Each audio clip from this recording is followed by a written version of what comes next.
Bueno, hola a todos amigos, bienvenidos a esta nueva emisión de Contratapas Podcast.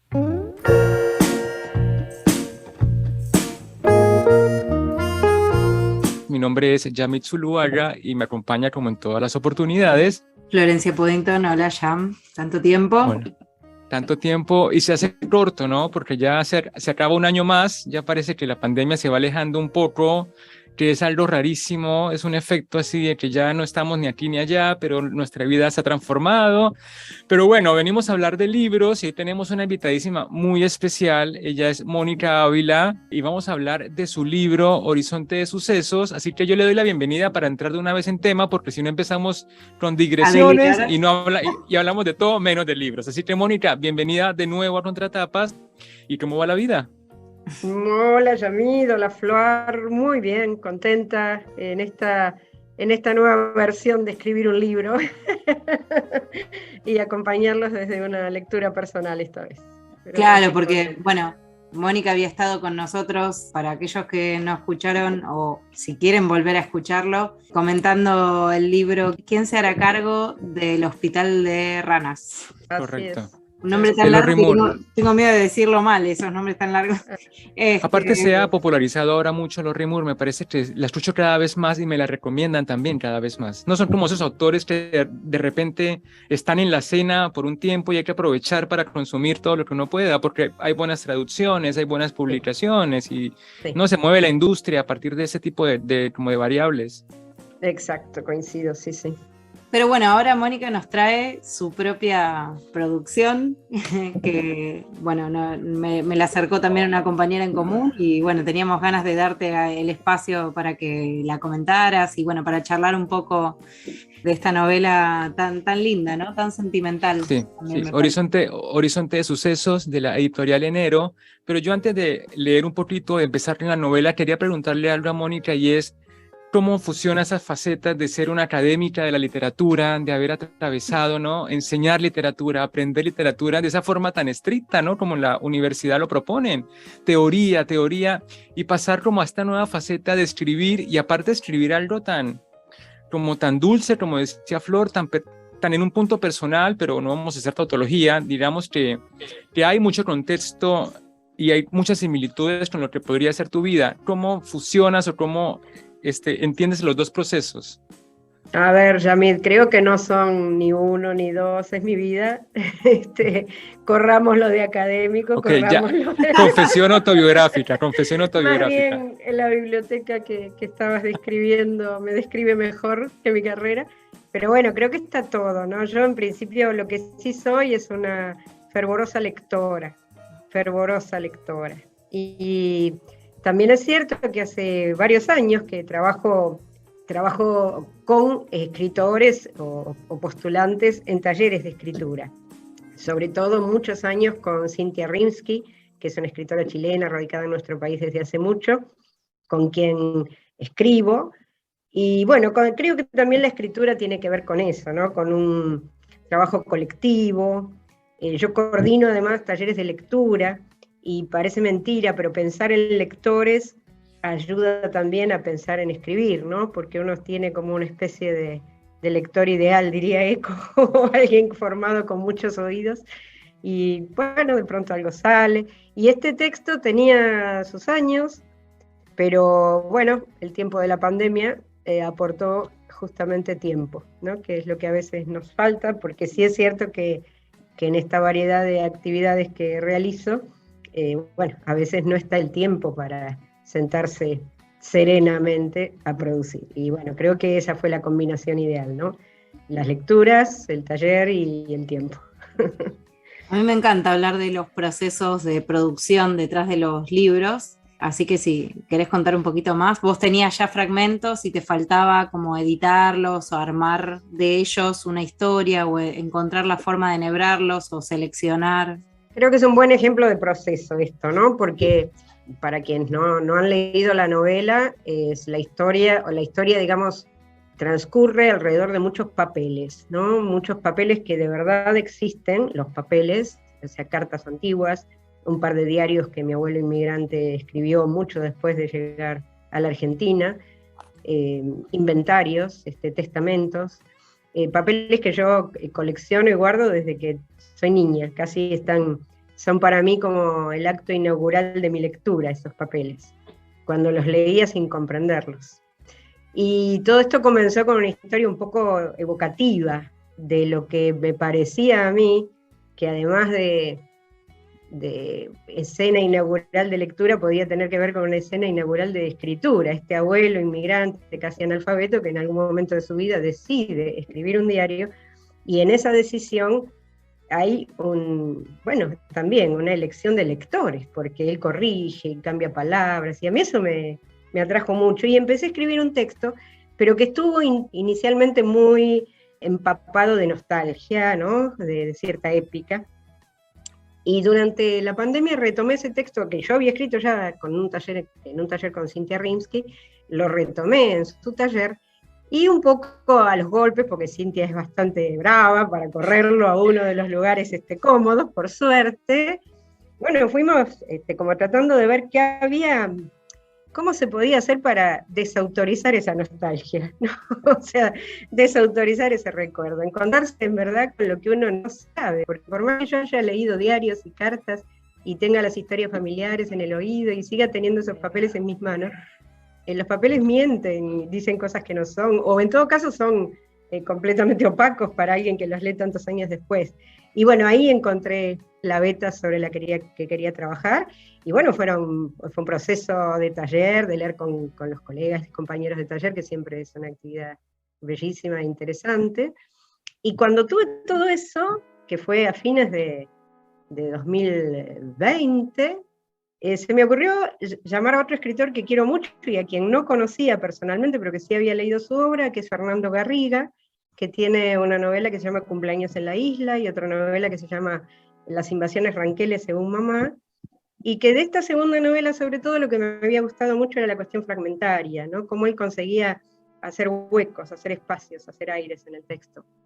Y bueno, sin conocerlo más que como lectora, me atreví a llamarlo, y bueno, nos reunimos varias veces para releer mis textos. Y yo diría que, a ver, Flor me va a entender, no sé si Yamid, como cuando uno pone el flan en la flanera y hace así y se acomoda solo. Bueno, esto fue así, fue algo que se acomodó en una especie de molde que fue pidiendo, ¿no? Acá se corta, acá se retoma, acá se repite, acá se hace espacio. Yo Sí, la verdad que sentí eso que se suele decir, ¿no? Que es que el texto va pidiendo, y que si uno suelta, el texto se acomoda, y bueno, y resultó esto que a mí me interesa y me gusta, como que Claro. más allá de los demás lectores. Sí, yo quería un poco delinear la trama de la novela para ir hablando de qué se trata. Por otra parte, hay como no solamente la fragmentación como en cuanto a la forma, ¿no? Que tienes capítulos a veces muy cortos, a veces muy largos. De pronto hay interpolados varios géneros, ¿no? Están entradas del diario, está narración. A mí también me pareció muy curioso y muy experimental, y a veces creo que no lo entendí muy bien. A veces sentí como que se corría el narrador hacia un lugar más personal y luego hacia uno más objetivo, ¿no? Con más distancia de José, que es el abuelo, porque también hay temporalmente unos saltos, ¿no? Son estas hermanas, Mónica y Gabriela, que van a la casa en la que crecieron y que construyó, bueno, que forjó su abuelo José. Y entonces empieza, ¿no? a desenvolver la historia de José a partir de documentos, a partir de recuerdos, y a partir también de esta mirada de la memoria que la narradora tiene. O sea, experimentalmente propone muchísimo el texto, tanto desde lo formal hasta las cuestiones de estructura. Y quería también preguntar, y también a Flor preguntarle cómo había sido su percepción al leerlo, porque a mí me costó un par de capítulos organizar como la información, ¿no? Para luego empezar a pensarlo como una obra más unida. Sí, a mí me pareció muy linda la parte, o sea, la cuestión de combinar como un estilo más poético con una estructura también vanguardista o experimental, como decía Yamid, y una base de narrativa clásica, ¿no? O sea, tenemos también ese nudo que es llegar a la casa y ocuparse de la limpieza y de decidir qué hacer con las cosas, que ya, bueno, en fin, deshacerse es una forma medio brutal de decir, pero bueno. está todo ese episodio que nos obliga sí o sí a, digamos, hay mucho de emoción cuando uno hace eso, ¿no? Incluso me encantó la cita de Perec que acompaña al final, que es justamente la venta de esta casa, perdón por el spoiler, pero creo que no afecta a la lectura en este caso el spoiler, No. porque esa sería como el cuerpo, digamos, que está atravesado por las historias familiares y cómo la historia familiar hace a nuestra propia identidad, ¿no? Me parece que lo que yo me sentí muy interpelada es en esto de contar la vida de otro, pero cómo ese contar la vida de otro refleja nuestra propia identidad, ¿no? Esos comienzos con la escritura que se reflejan en la escritura del abuelo, la sensibilidad por la pintura que tiene la hermana de Mónica, también asociada con una cuestión materna, ¿no? Entonces, bueno, el entramado, digamos, tiene como varios elementos que hacen a la riqueza del texto, ¿no? Eso me gustó mucho. Y coincido con Yamid que me llamó también la atención el cambio de narrador, esta primera persona en algunos momentos y hay una cierta distancia en otros, en tercera. No sé si querés contarnos ahí cuál fue tu estrategia o cómo lo habías pensado vos. Yo voy a decir lo siguiente, ¿no? Que hay una cuestión, obviamente para alguien que es muy lector, es profesor de literatura, yo no voy a decir que no conozco las herramientas, ¿no? Pero tampoco voy a decir que las herramientas estaban por delante, sino que fueron acompañando la escritura, esa es la más honesta verdad. Hay un texto de María Sonia Christoph que habla de termitas, ¿no? Como de tomar la novela tradicional y dejar que las termitas la atraviesen.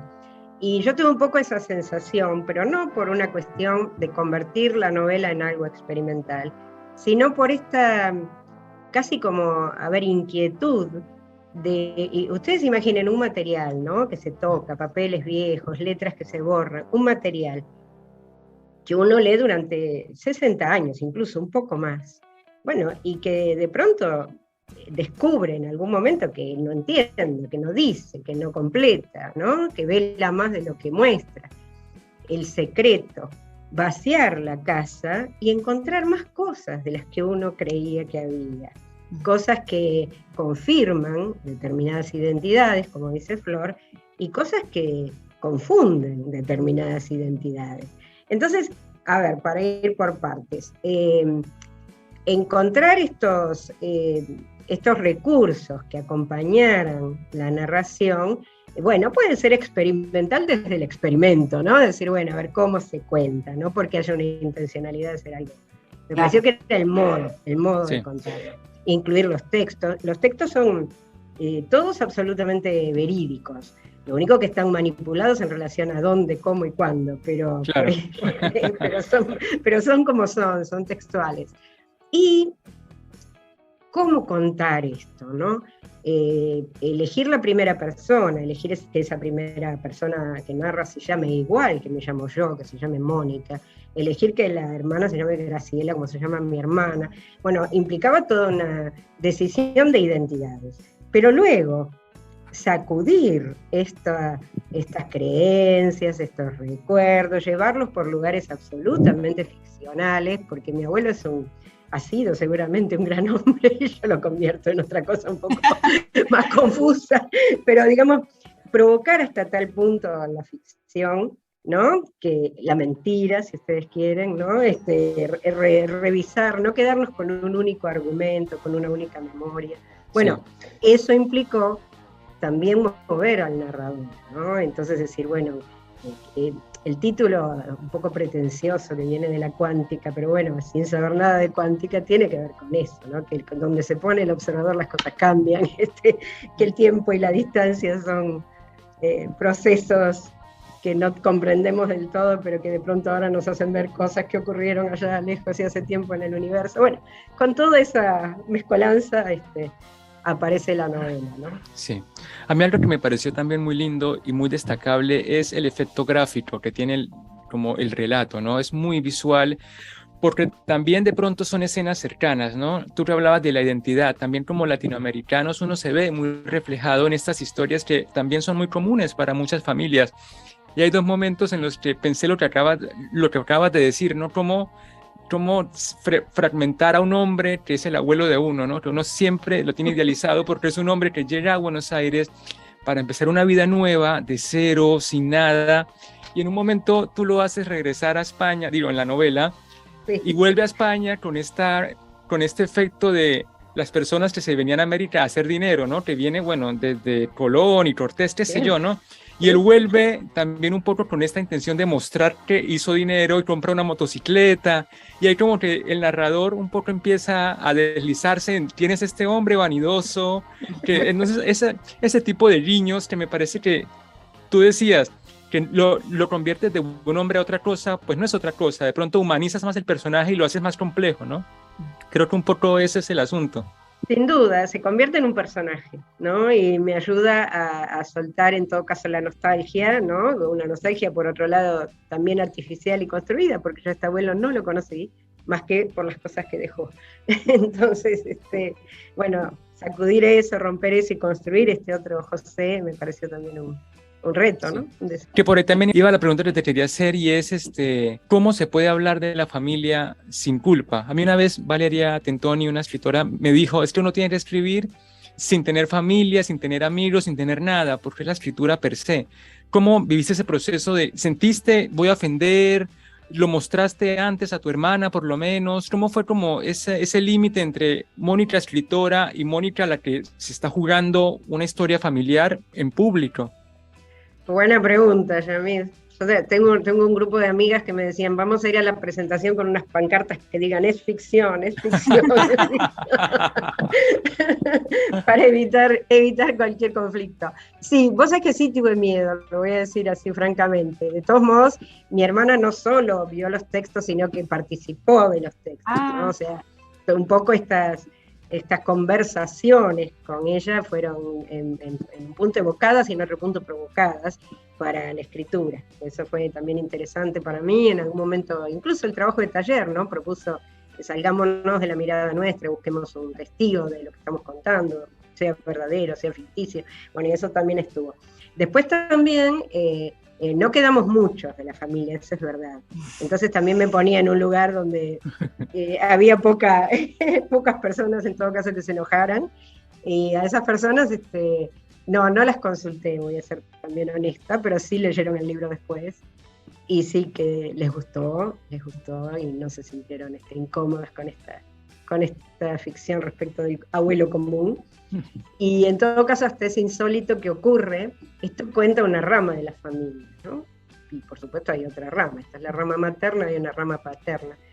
Y un primo paterno que compró el libro y lo leyó, me llamó inmediatamente porque hay un único secreto respecto de mi padre, y a él lo conmovió muchísimo porque tocaba una historia que tenía que ver con su padre y que yo no sabía. O sea que de algún modo también, además de esto de decir, bueno, dar cuenta, ¿no? Delante de la familia, también produjo estas otras cosas, que es que creo que es la única línea vinculada con la familia paterna, o una de 2 o 3 líneas, y a él lo conmovió mucho porque tenía que ver con una historia personal, y que él sí la tenía muy construida, yo no, para mí era nada más que eso.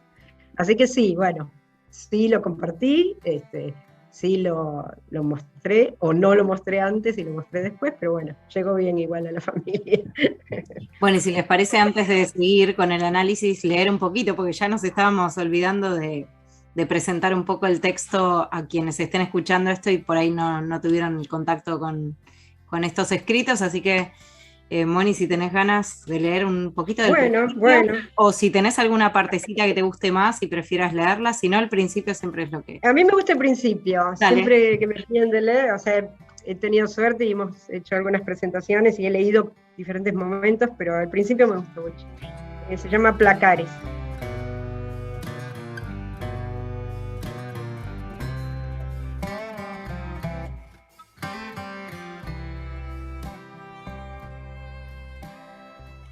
Pero son embustes. La moda está totalmente de parte de la violencia de la conformidad.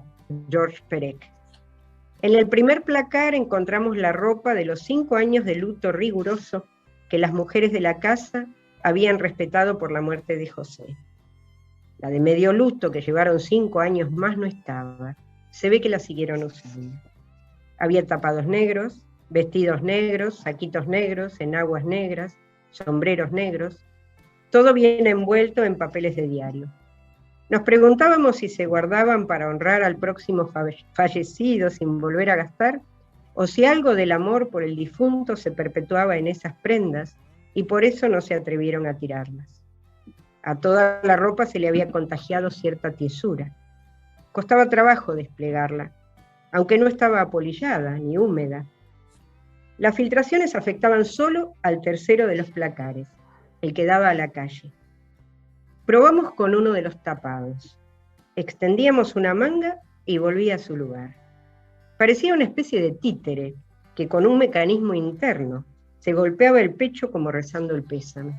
A mí me causaba mucha risa y le dije a mi hermana que tal vez intentaba explicarnos algo. Ella estaba seria, me apuraba para que metiéramos todo rápido en las bolsas de residuos.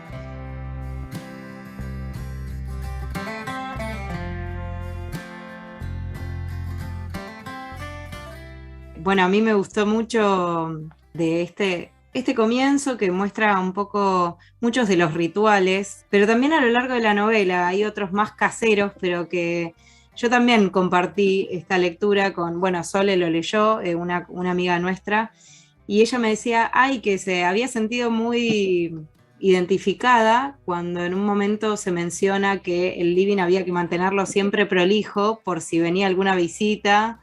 Y dice, en mi casa era igual, como que su mamá no dejaba que nadie entrara o que nadie jugara en ciertas zonas de la casa para que todo estuviera impoluto, ¿no? Hay ciertos rituales que hacen a la vida, al hábito, ¿no? A la vida cotidiana y que el libro rescata de una manera así como muy, muy emotiva y muy linda. Y bueno, eso es uno de los aspectos que más me gustó, bueno, de la novela. Es verdad, vos sabés que a mí también me sorprendió, porque mucha gente la recibe, ha recibido la novela desde ese lugar, ¿no? Desde los propios rituales o los momentos esto de vaciar casas, que siempre son muy conmovedores para quien quiera que afrontar. Pero aparecen otras cuestiones que a mí me llamaron la atención en relación con, por ejemplo, esto de que en la casa se pintaban las paredes de colores, para mí era no lo había considerado algo particular, me parecía que en mi casa se pintaban las paredes de diferentes colores. Bueno, no en todas las casas se pintaban las paredes de diferentes colores. Entonces que hubiera en mi casa también, y yo tenía unos vecinos portugueses que también, y en mi casa era todo blanco. Bueno, cosas que uno no sabe cuando las suelta, que van a tener, como vos decís, un rebote, ¿no? Un rebote. Y después algunos rituales que hacen a la identidad, que es que yo nací en Tigre. Y Tigre, no sé si Yamil conoce, pero es un lugar que está muy cerca del río, que sufre inundaciones, la humedad atraviesa todo el libro, sin duda, ¿no? Las experiencias de ver la creciente del río y el desborde, que bueno, ahora ya no ocurre, pero cuando yo era chica era muy frecuente. Entonces también eso, ¿no? Que son como historias compartidas en relación con el lugar donde uno vive, ¿no? Los espacios que uno habita, ¿no? Y las características de ese espacio.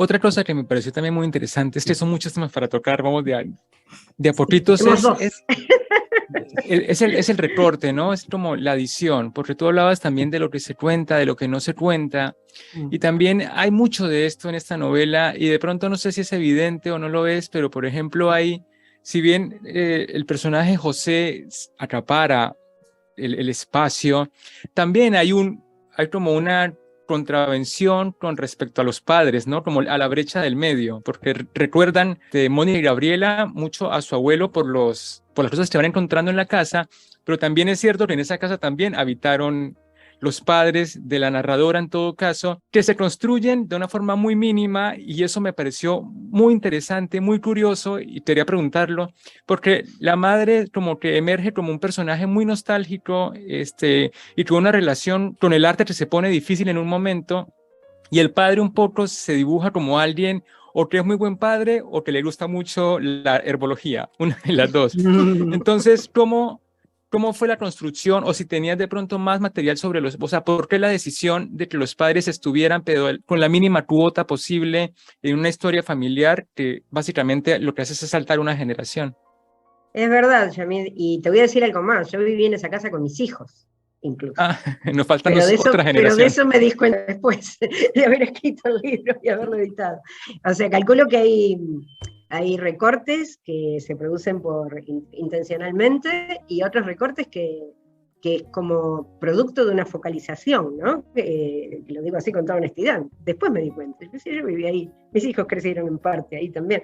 Así que bueno, nada, pero sí hay un foco en todo caso literario puesto en, yo diría, a ver si te parece bien, en ese abuelo y hacia el final, sin spoilear, en un peso que va tomando la parte femenina del asunto, ¿no? Incluida la madre, que en la última línea interviene la madre, y me parece que eso sí fue un poquito no, fue intencional, ¿no? Yo esa historia no existe, no la conozco, pero crearla o darle una entidad así ficcional tuvo que ver un poquito con esto, ¿no? Con que la corrección, ¿no? La errata, abriera espacio, tal vez, o posibilidades a otra historia, ¿no? Y donde las mujeres de la familia, digámoslo así, tuvieran un peso distinto del que había tenido aparentemente en la historia original, ¿no? Con ese peso tan importante puesto en José y este lugar más secundario puesto en Angelita, ¿no? Pero bueno, es un poco un juego, también calculo que tiene que ver con la época y con las cosas que uno privilegia en este momento. Sí, además tienes razón en cuanto a que en un punto cuando José se va a España, o sea, la casa sigue siendo administrada por las mujeres de la casa, ¿no? O sea, es como que también es cierto eso, y ahora que lo pienso, ahora que lo dices lo pienso, por supuesto, eso, ¿no? Que las mujeres, si bien José es el nombre, ¿no? Es la mención a José, las mujeres son la estructura, y ese juego también es muy divertido cuando uno se da cuenta, o sea, en este momento donde me lo estás diciendo. Sí, no, es que además es un proceso que no es del todo consciente, salvo por el hecho de haber querido hacer ese pequeño giro final, esa corrección, esa errata, o en todo caso esa adjudicación de a un personaje femenino, ¿no? Sobre el final de la historia. Eso sí es una decisión, pero es verdad que yo nací en una casa de mujeres. Mi padre era el único hombre en una casa donde había 1, 2, 3, 4, 5 mujeres. O sea, más allá de que lo piense o no lo piense, así fue, ¿no? Más allá de que la novela tenga una parte verídica y una parte muy ficcional, pero bueno, ese peso claramente está ahí y aparece. Sí, y hay algo muy propio también de las narraciones con protagonistas femeninas, creo yo, que tiene que ver con el hogar y el secreto, que ya lo venimos mencionando antes, pero que siempre que hablamos de meternos adentro de una familia, empiezan a aparecer estas dos cosas. La casa, que hasta se vuelve un poco un protagonista, en muchos relatos, ¿no? Más allá de este tuyo, Mónica, pero empieza a tener como un peso propio a veces la casa, los lugares de la casa, cómo hay ciertos espacios comunes, hay ciertos espacios para la intimidad, y cómo permite, digamos, esa estructura, el vínculo o un vínculo diferente entre cada uno de los personajes que la habitan, ¿no? Y después, por supuesto, el secreto, que es me hizo pensar en muchas historias o cuentos, incluso de nuestra narrativa, la narrativa argentina, en donde siempre aparece esto de lo que no se dice, lo que se va descubriendo, lo que nunca se descubre también, ¿no? Esa parte que queda ahí como en enigma, ¿no? Y que genera tanta, bueno, siempre terminamos volviendo a eso, ¿no? Así que tanto venimos hablando de cosas más vanguardistas o experimentales, también hay cosas que nos devuelven a nuestra tradición literaria, ¿no? Como estos dos gestos, por lo menos así pareció, ¿no? Sí.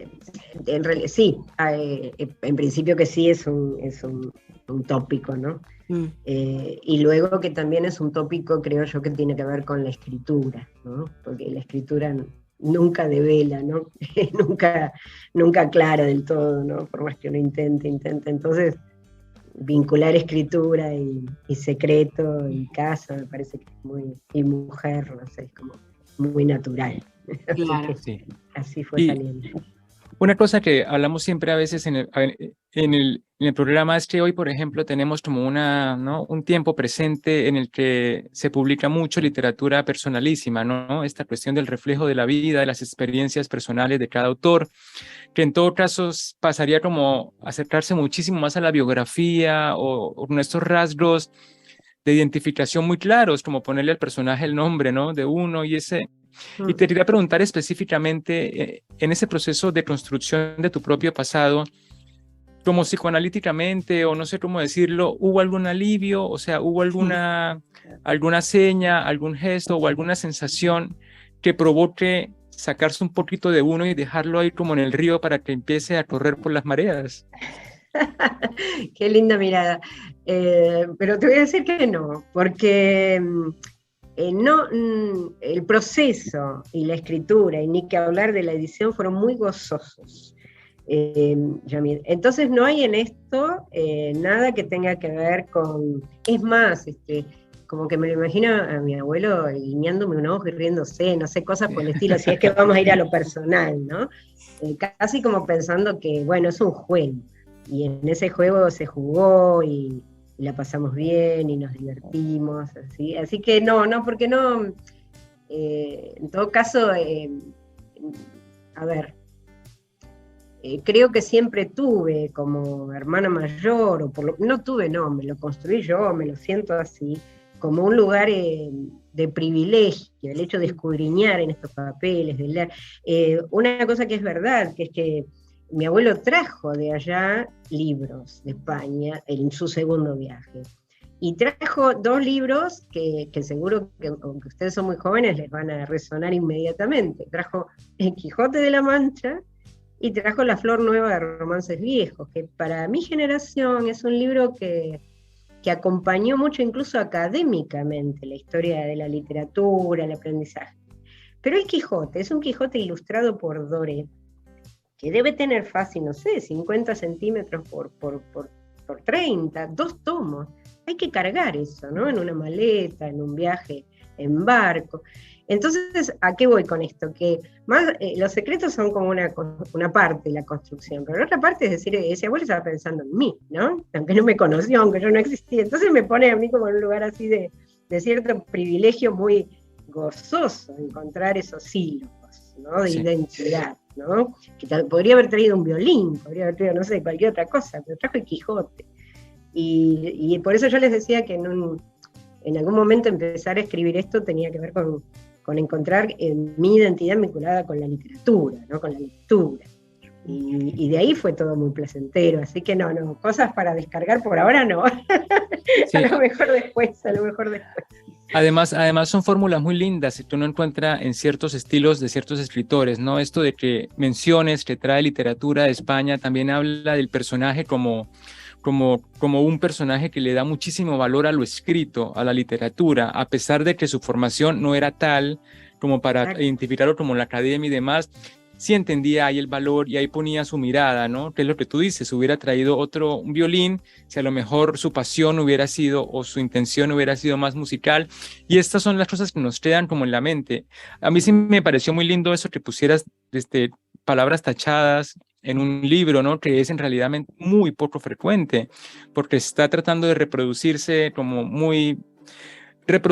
pero también crear un efecto de verosimilitud, ¿no? Para no hablar de qué pasó en la vida real, sí que uno encuentra este tipo de señas que hacen al personaje y que hacen a la historia en su complejitud, ¿no? Porque también era un hombre entonces que dudaba, que escribía con lentitud, con paciencia, ¿no? Ese tipo de cosas que es el consejo para los escritores, ¿no? Diga menos y muestre más, ¿no? Que el personaje haga en vez de que usted diga qué es lo que hace. Y eso acá se encuentra como muy refinado el recurso, muy intencional cada decisión, pero cada decisión funciona en torno a la obra, y eso me parece que es algo súper valioso en tanta dulzura que tiene este libro, ¿no?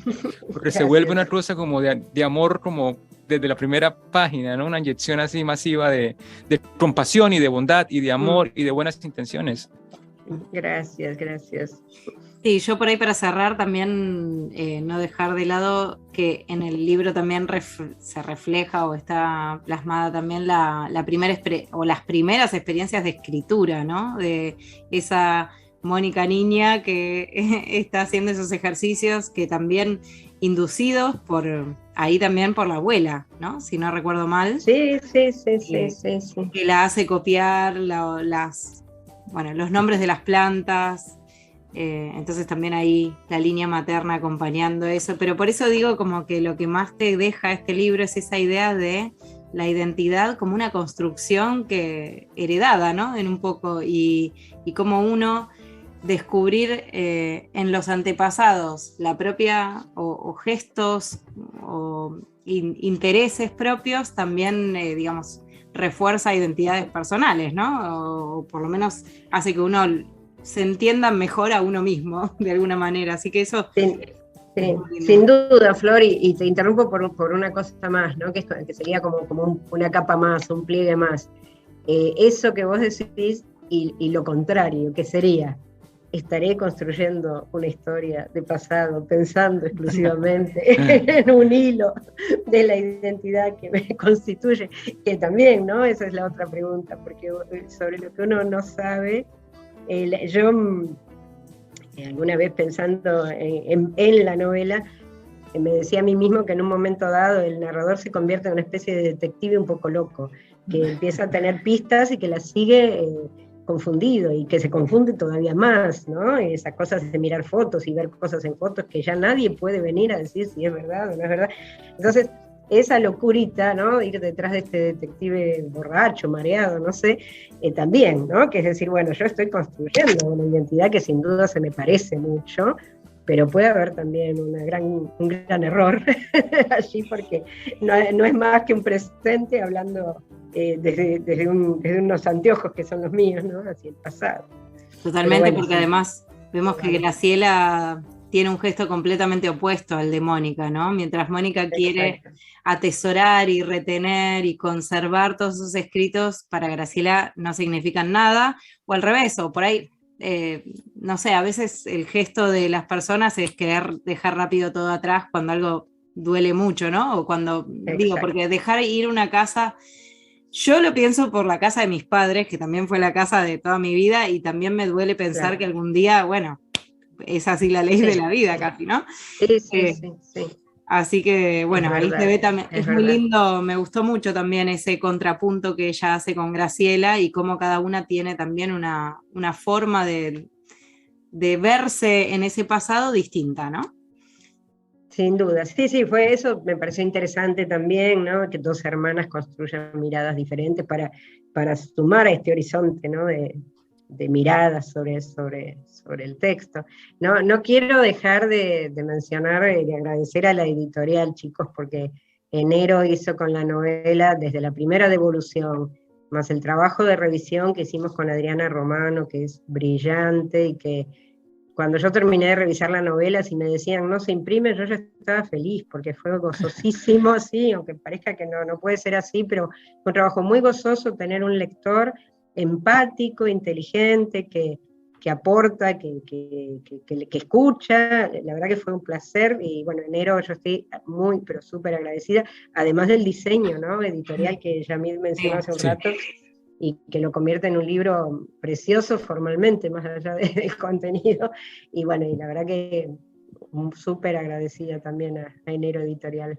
Sí, déjame, me sumo a tu comentario, porque la verdad está llena de ilustraciones, no sé bien cómo fue eso, si es que son, cómo trabajaron el tema de la edición, pero incluyeron imágenes a lo largo de la novela también, bueno, al final, con esta flor.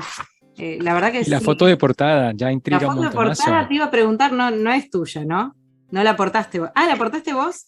Porque sí. Yo estaba buscando en la información y no estaba indicado ahí, no hay nada sobre la foto. Tuviste que buscar en la biblioteca de Mónica. En verdad, a mí me animé, digamos, a acercar el manuscrito a Enero sin tener demasiado, o sea, no había pensado nunca en editarlo, honestamente, no lo había pensado. Pero de pronto me encontré con la propuesta de Enero, así, mirando en redes, Y me gustó la propuesta, me gustó cómo venía armada la colección, sentí como muy cercanas algunas voces, algunas que conocía. Bueno, envié el manuscrito y lo aceptaron, en fin. Luego, Corina Materazzi, que es la diseñadora, realmente ella hace para cada uno de los libros, si bien la colección tiene estas cuestiones de las guardas, de las ilustraciones internas, pero cada una de esas guardas y cada una de esas ilustraciones son absolutamente personales para cada uno de los textos, ¿no? En mi caso me parecieron más que bellas. Ay, sí. Súper agradecida. Y al momento de elegir la tapa, yo había propuesto, no estaba para nada cerrado.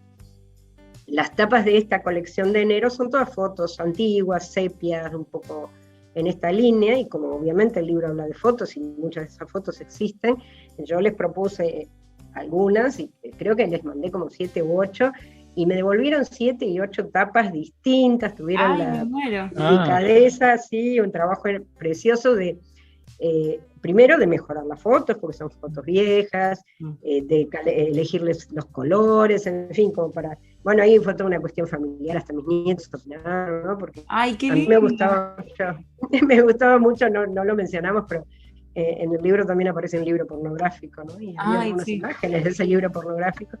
Y mis nietos decían que no, que con esa tapa no iban a poder llevar el libro al colegio, así que mejor que eligiéramos otra. Bueno, eso forma parte de la diversión, pero ciertamente quedó esta tapa, que bueno, las que están allí son, el del medio es el abuelo José, la que tiene la mano sobre el hombro es la abuela Angelita, y la otra es la tía Fina, ¿no? Ahora, esto de develar, de los secretos, de la observación, ¿no? De los horizontes, yo solo cuando vi la foto grande, como está ahora en la tapa, porque la foto es mucho más pequeña, descubrí ese gesto de la abuela con la mano, ¿no? Sobre el hombro, que me pareció muy significativo, y descubrí que mi tía tiene en las manos una pelotita, un balón, algo por el estilo, que nunca jamás había visto en la foto, porque la foto es pequeña, tiene otra calidad, así que hasta eso fue también, qué sé yo, complementario y una bella sorpresa. Divino, sí. Bueno, mira. Pues Mónica, has sido súper generosa con tu tiempo con nosotros. Miles de gracias por esta hermosa conversación y por escribir, porque realmente es un placer encontrarse con libros tan bien cuidados, ¿no? Con tanta atención al detalle, y mucha suerte con y con los que vengan, que ya esperamos una saga por ahí de 7.